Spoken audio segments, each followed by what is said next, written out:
and you could see like the words unleash, unlock, and so much Yeah. of building a brand online Yeah, is unleash and unlock. Those are the big giveaways if somebody's trying to use ChatGPT. Welcome to the Creator's Adventure, where we interview creators from around the world hearing their stories about growing a business. Today we're going to go over the concepts that someone who spent more than 15 years in newsrooms has learned so that you can apply them in your business. Hey everyone, I'm Brian McAnulty, the founder of Heights Platform. Let's get into it.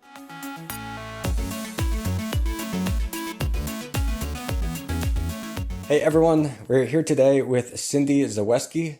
Cyndi's journey began in the media world nearly 15 years ago, starting in NBC newsrooms across the country. There she mastered the art of reporting, writing, filming, producing, and planning the news for the day. Cyndi transitioned from a decades-long career in journalism to content marketing. The secret? Her ability to create content that captures people's attention. In 2020, Cyndi started her own content marketing agency, Ascent StoryCraft. Since then, she has been instrumental in helping hundreds of business owners gain visibility through impactful content. Cyndi, welcome to the show. Thank you so much for having me, Brian. Yeah, sure. My first question for you is, what would you say is the biggest thing you did or are doing that helped you to achieve freedom to do what you enjoy? Truthfully, I think growing up, I had this sense of, if you tried something and it didn't work out, like that's okay, but you just had to try it. My mom used to tell me things like, especially with food, because I was a picky eater, like, I Mm, just wanted McDonald's. That was it. So she would just say like, okay, like the rule is like you just have to try it. You don't have to like it, but you have to try it. So I've always kind of had that approach towards life of like, yeah, you could try something and it's actually okay to quit or be like, oh, I know this isn't for me. I actually think that that's a sign of very strong intuition, like knowing when you're quitting because you feel like it's too hard or like and then knowing when you're quitting because you're like, no, this isn't for me. I think that that's like such a great skill, and I feel like I always had that, like, if it doesn't work out, like something else will work out kind of mentality. yeah, that's excellent. And I think that is a really good and important skill. I think in particular, people building like these knowledge-oriented businesses around courses or communities and coaching, they can really benefit from that because there's often this like worry or concern that I see where people see like, oh, people are talking about online courses or people are talking about communities, like which one is the best business model? Which one's gonna make the most money? Which one should I choose? And like you don't have to really choose one. You can try it. If it doesn't really work out for you or if it's not what you enjoy, you can try a different one. Oh And yeah, so, I yeah, I think that's important. And actually, I have a funny personal story that relates to what you just said and also the idea of the news. When I was a little kid, I was a really picky eater as well. And my parents used to try to get me to eat my dad would go and say, "Oh, look, it's the boy who doesn't eat. I gotta call the news. I gotta tell the news about this. They're gonna make the story." And he would go and pick up the phone and be like, "No, no, Dad, don't tell the news. Don't tell the news." And that was their trick. But yeah, it just made me think of that. that's so funny. Yeah. Parents are so good like that, teaching us funny lessons. Yep. So you started your career as a journalist and TV reporter, and then you transitioned into starting your own business, helping people with content creation. What made you want to start your own business, and when did you realize that you wanted to really be an entrepreneur?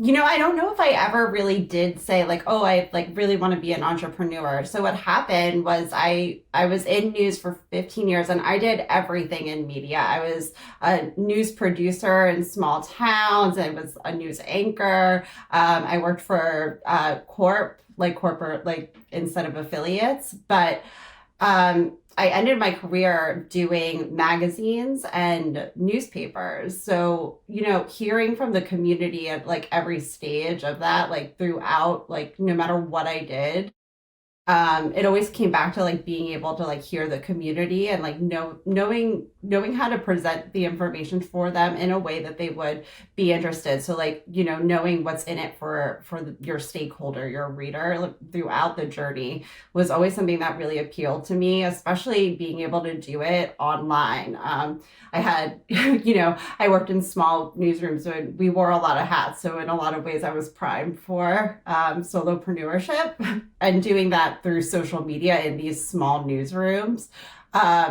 Really had the opportunity to see how social media impacted how we can create content that's interesting for people. So if I posted a story at noon and I knew I had to turn it into a different story on the 6 o'clock news when I was a producer, I could look at the comments and get a sense of like what the sentiment was around the story, and then it could give me an angle or a new lead for how I can come at from a different way, present that information in a way that's interesting for them, and also telling them what they need to know about the situation. So I think that was a nice translation to being able to do that for businesses through content. So during the pandemic, I was working at a lifestyles magazine. I was executive editor there. Mhm. So, but of course, like when that happened, nobody was talking about the latest restaurants to go to or fashion or anything. We were in New York, like production absolutely stopped. But because I was working on the magazine side and I did do a lot with the ads and talking to clients about how we would place their ads in the magazines and such, a lot of them came to me, and for the first time, they were just like, wow. Um, I have no idea what to do. I have no idea what to post on social media. Like, I have no idea how to say any of these things so I can still have a customer base during the pandemic. So that's how I started this business. It was just like my job had actually just stopped, and also like people that I knew could use my help. So that's how it started. And I kind of, it just took off from there. I was able to book a lot of clients and grow this little agency, which we keep boutique because it's not like an agency where um, like you have one account manager. What we do is like a team, and it's very brainstorm oriented. So I run it kind of like a magazine would. Um, and I was just able to transition from that to doing it for brands, and specifically doing it for brands and solopreneurs with a message, with something that they cared about, backing up the content, because that was always what made a good story in the news, and that's really like the art of what I do, is to help translate that into content. Yeah, I think it's a big challenge for creators. I mean, even myself included, figuring out like, okay, everybody said we got to make all this content. What's the content going to be? And doing that in like not only a natural way and an efficient way, but also an enjoyable way. I'm curious, like, what are your top strategies for that, and taking what you've learned from all that experience and helping people create content of their own.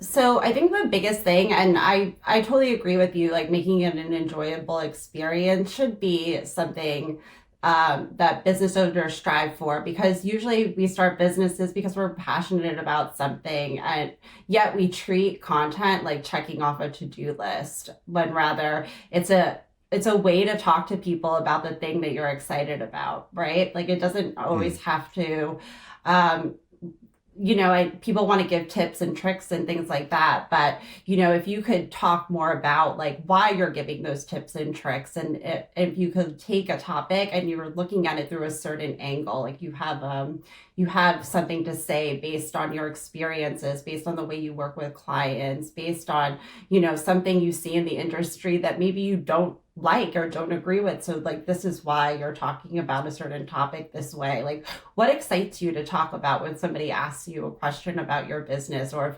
somebody with a certain problem came to you and you were like, yes, I have you, like I can help you with this, like what would get you excited, and trying to write that down and then brainstorm different ways to help translate that to people so they can start to understand the message. Got it. So like instead of just talking about the thing, the tip, the news, whatever it is, in the same way that everybody else would say it.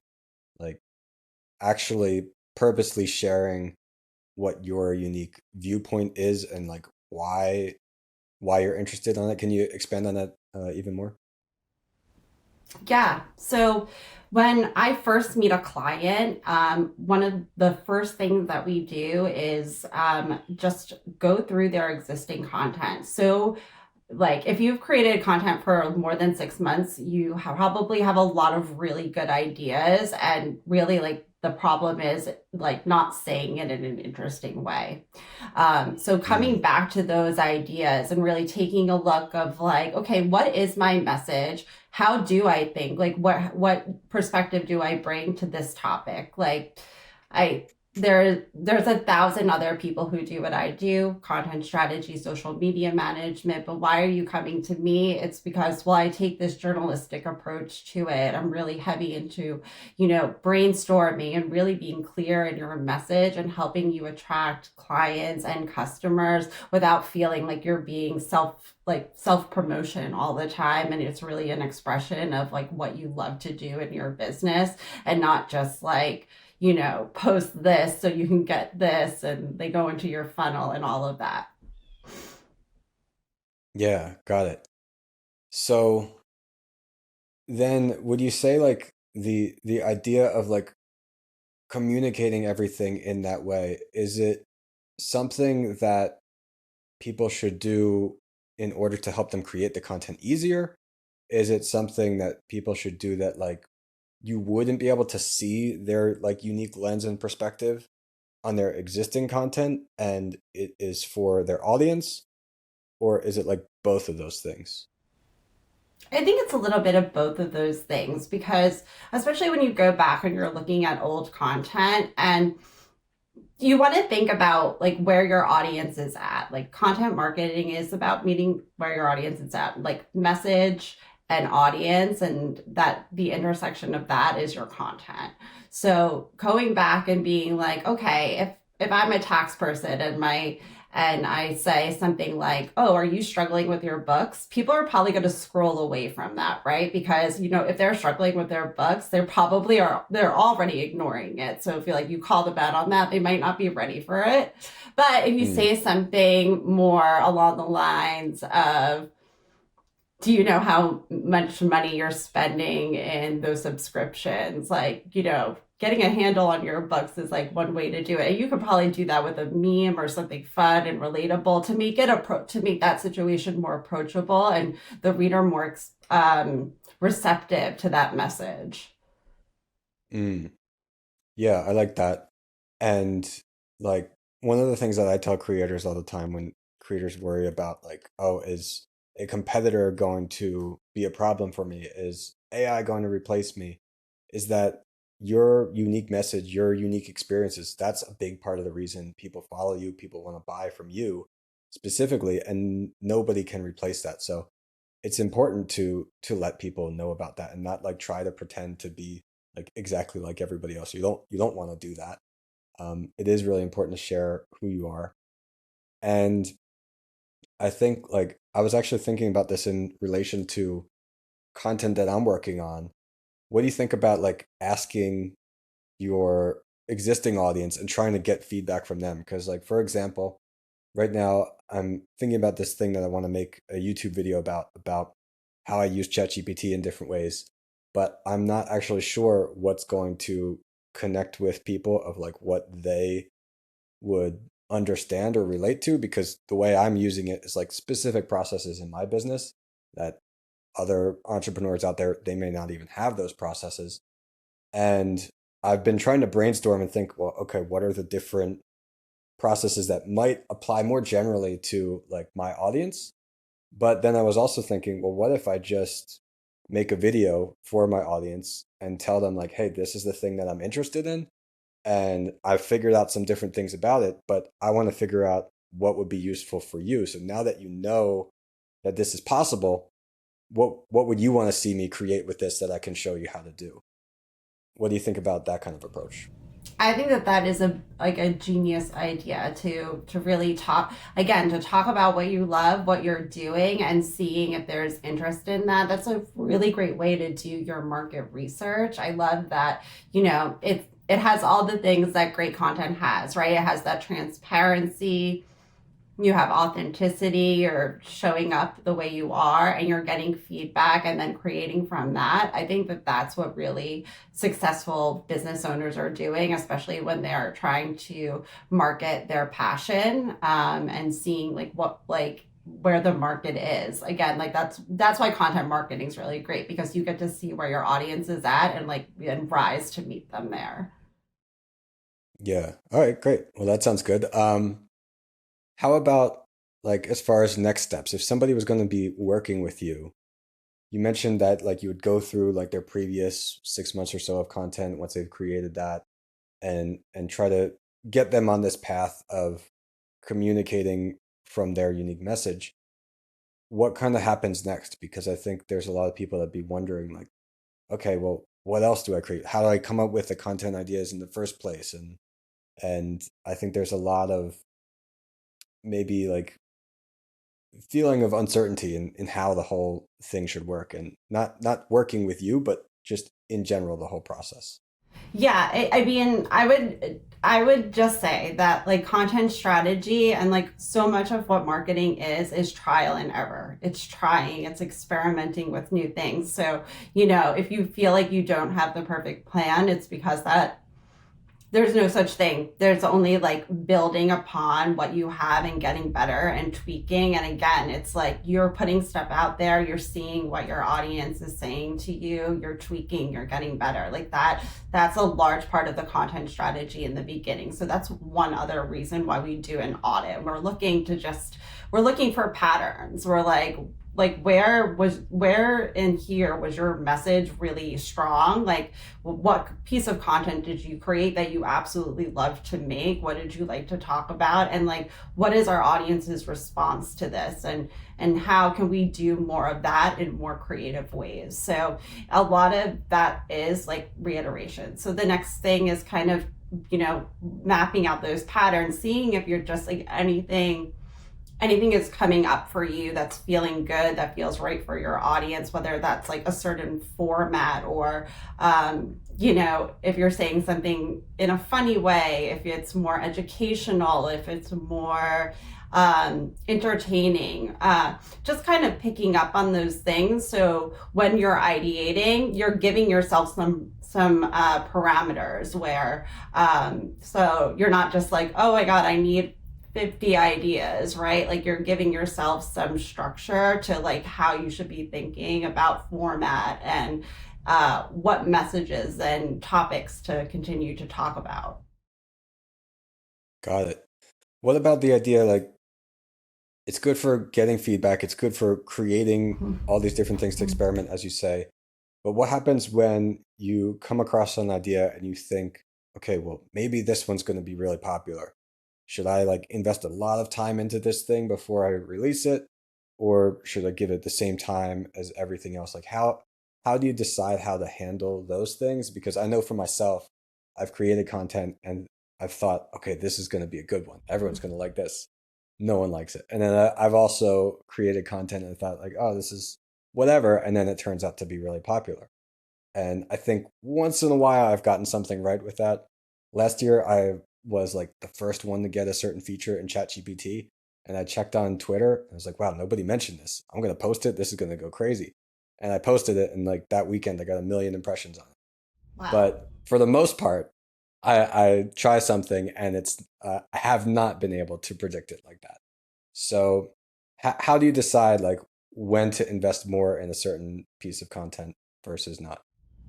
I think again, it's like kind of pattern recognition. It's not You're not really looking for one-offs, right? You're like generally looking to see like if like a way you're saying something is hitting more, or it's not about like going viral once. It's also like maybe not even necessarily a metric of engagement. Like maybe you got a bunch of shares, maybe somebody reached out to you for consultation. The same things that go viral are not the same things that get clients. So, That's a really good point, actually. So I've said that before, and for anybody listening, I think it's really important to understand that because so many people think if I just got that one viral post, that'll do it for me. And as an example, like the tweet that I'm talking about that I got 1 million impressions in a weekend, I got like I think like 300 or 400 followers from that, but that didn't give me any clients. That didn't Nobody signed up for a trial of my software. Like nobody out of that 1 million impressions. So it's not really the individual post, but it's like the continuous like collection of everything as you continue creating it.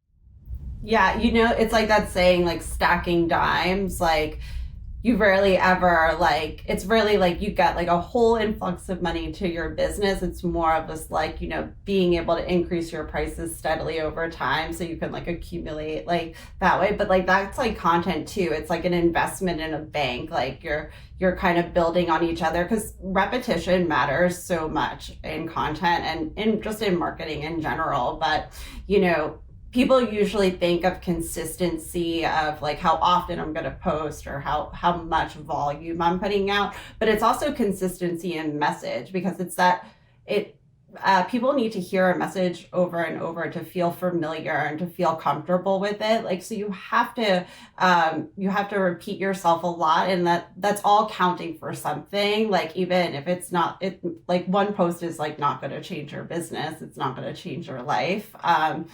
It's more of like the ability just to show up and repeat those messages, and be there for your audience and your potential customers.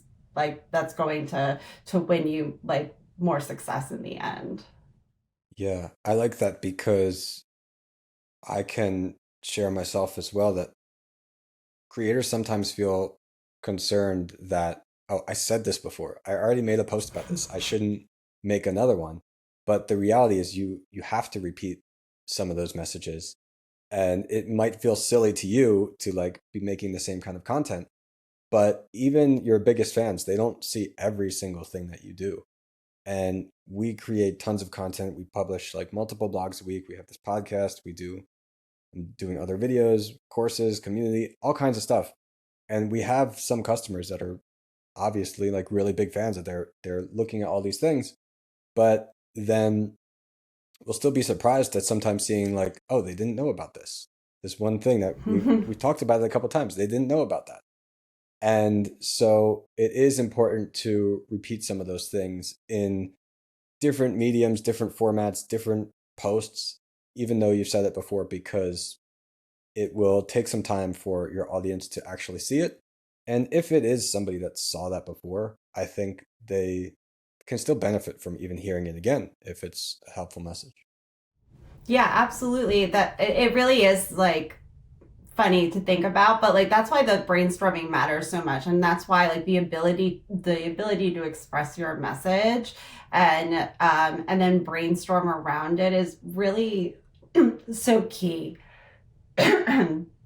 With AI and brainstorming, like it could be a good tool to help you repurpose, but it's only as valuable as like being able to express what you really want to say, because it's not going to help you say anything better. It's just probably going to help you, at least right now, the best I can get it is to help me like come up with different ways of saying something that I already know is a good thing, like that I for sure want to say, and being able to express that is really going to be such an incredible skill set, especially as AI becomes more popular. Yeah, yeah, definitely. I like to personally use it as like a brainstorming partner as well, of trying to flesh out those ideas that I have or better define them, start to explain everything. I actually use this. I mean, you can do it on the ChatGPT iPhone app, but I use an app called Super Whisper on my Mac that lets you just talk to it and then it puts the text in the text field. And that way I don't have to sit there and typing, but I can just talk to ChatGPT from my computer, and I will just kind of say it out and say things coming to my mind, and it's really not clear, but then I will go through this conversation with ChatGPT and ask it to help like clarify those things if it's something I'm trying to define as maybe a task we have to create or an idea that I have. And use it as like an early brainstorming partner to bounce some of those ideas off of. Yeah, I think that that's like one of the best ways to use it too, to just help you kind of think of things from a different perspective, or help you, yeah, like you said, clarify or change something up. Because again, like that repetition of message matters so much, that if we could, think of like a few different ways to say it, Mm, that's really like it's a service for your customer and for you, because they understand you, they know how you can help them, and that builds trust between you and your customers online. yeah. So on your website, we saw you mention some interesting statistics. You said 70% of potential buyers would rather get information from content than from traditional advertisements. Why is that, and what does that mean for individual creators who start online businesses today? I think in everyday life, we see a commercial and we flick it off, right? We're just kind of like, no, we don't want to be sold to. And most people don't want to be sold to, but they are interested in solutions. So we're not really talking, when we're doing content marketing, we're not leading with the product or the ad. I mean, we're not saying that we're not a business, but at the same time, we're saying like these are solutions to problems, like, please, like, it's all about staying top of mind with your customer, and like adding some kind of value to their life, even if that value is like you're going to inspire them today, or you're going to make them laugh with a meme today, like something that is beyond your product. So like having that mix of sharing about your product, but like around the transformations that you provide. Again, it kind of goes back to like loving what you're talking about, and like loving that, like, oh, if we do this, like you're going to get this outcome and it's going to help you, and talking about it that way is a really great way to connect with your audience over the things you do. And I know so much of my audience, and so much of your audience too, probably really struggle between that. They want to make a living doing what they love, but they don't want to be caught in this cycle of endless self promotion. So having that strategy behind it can really help you feel good about going out there, and again, like having fun creating that content because you're talking about something that you love. Yeah. Yeah, and it doesn't have to it doesn't have to be a salesy type thing. It doesn't feel salesy when you do it like that. If you just take this approach of either solving somebody's problem or answering somebody's question first, and then you can let them know, hey, if you're getting value from this, if you want to continue, we can give you more when you use our product, subscribe to our membership, whatever that is. And like that's what we're doing. Like as we're talking here now, there's people signing up for trials of my software because they searched something on Google, they had a question, they had a problem, they found our blog post, they found our video, and we answered that. And then at the end, we said, you know what? If you're doing these things, we can provide more solutions because we've got this software that you can try out. And so, as a creator, a coach, community builder, you can do that same thing and approach it first with solving the problem or answering the question, then letting them know about your product. Yeah, that's a great way to do it. It's like that trust building, and being being a helpful guide for them. Yeah, exactly. All right, I've got one more question, and that is on the show, I like to have every guest ask a question to our audience. So if you could ask our audience anything, whether something you're curious about, something you kind of want to get everybody thinking about, what would that be?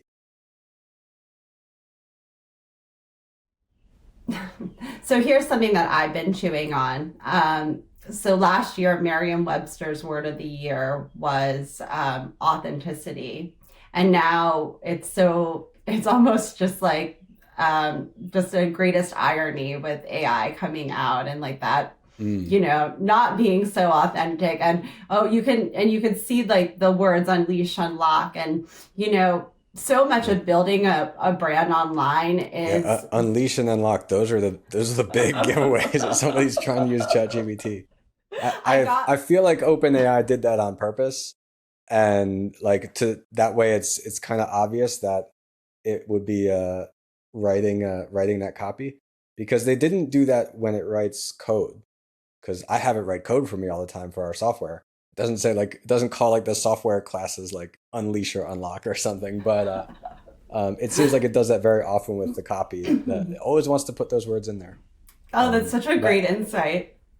anyway, yeah, because Yeah, yeah, I that noticed those exact same words from me. So Yeah, that's so funny. But yeah, so I would say like I've been thinking about like, this authenticity and how people want authenticity and then, using AI. It's like the Super Bowl is right around this time and, these brands are paying millions of dollars to like add the humanity to their brands and we pay mm, like $24 a month to take it out with like AI just like giving us this kind of copy that's unleash unlock. So, again, like being able to talk about your message. So thinking about like how much do I want to use AI? How will I use AI to make my brand better? Like people are worried about, being like everybody else. You're really going to sound like everybody else if you rely too heavily on it. So really taking a minute to think about, everyone's saying AI is taking over and it's being pushed all around, but like how much of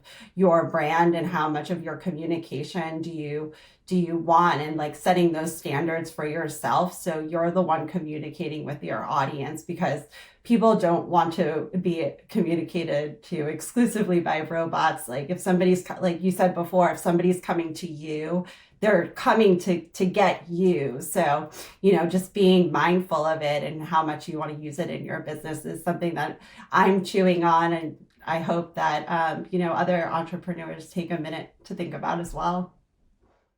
yeah, it's an excellent question, and I wish I asked in a way to get to that earlier in an interview with you, because I'm really passionate about AI, but I'll also be the first one to tell anybody, do not use AI to like write replies for you or things like that. Like we built the first AI co-pilot assistant for course creators. We built the first autonomous coach that exists, and we write all of our blogs by hand. We don't use AI to write those, and we don't use AI for replies or anything like that, because when you do, it's exactly what you said. Like you're the same as everybody. You're getting rid of the thing that's the most valuable about you, of your unique message. And there's no value at all in telling ChatGPT like respond to this comment for me. And Yeah. so yeah, whenever I see a comment and it's like, wow, this was clearly a reply by like ChatGPT, I just I feel bad for whoever that creator is, because it's like they're not helping anybody and they're not helping themselves in any way by doing that. So very important. Yeah, very important. There's a lot of conversation about it, and yeah, I think the consensus is nobody likes to be responded to by a robot, and you should probably just take the minute to write your own thought. Yeah, definitely. All right. Well, that was excellent. Before we get going, Cyndi, where else can people find you online? I am at Ascent underscore StoryCraft on Instagram and at www.cyndyzaweski.com. All right, awesome. Thank you.